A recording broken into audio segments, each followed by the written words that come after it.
Thank you. Welcome. Oh, every time I get up on stage, I have to like take a moment to kind of like take it all in and realize that people actually like came out to see me, because it's a little bit disarming. And the more I teach, the more I'm like, does anyone really care what I have to say? But thank you. So let's talk about that song. What does that song mean? I have no idea what the fuck that song means. The one thing I do know is that I think that the lyrics, I think the whole song is very passive-aggressive.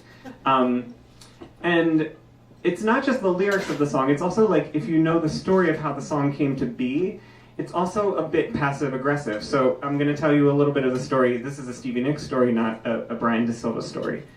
So apparently Stevie was driving around somewhere in Beverly Hills in the early 80s when she heard this bangin' new Prince tune called Little Red Corvette. And she just loved the song so much that she decided to take the exact chord progression. And so basically this is kind of plagiarism, right? So she took the chord progression and she was like, I'm gonna write this new song to this. And then she calls Prince up and she's like, hey, so I took your song and I like rewrote it, is that okay? So he breezes into the studio. He comes to see her and he kind of like flies in with his like purple velvet cape or something. He like comes in, sunglasses, he lays down a synthesizer track, and then he just walked out. And the story is that like she never, I think it was years before she actually talked to him again. And then, the lyrics.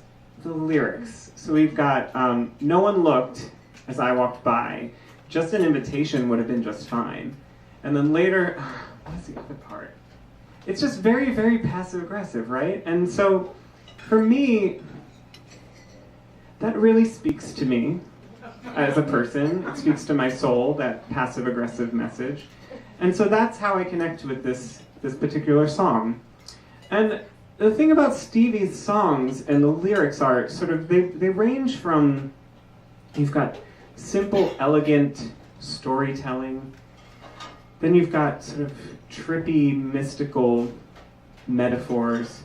And then you've got sort of incoherent, coke-fueled ramblings, right? And somewhere in between all of those, there's room for our story, right?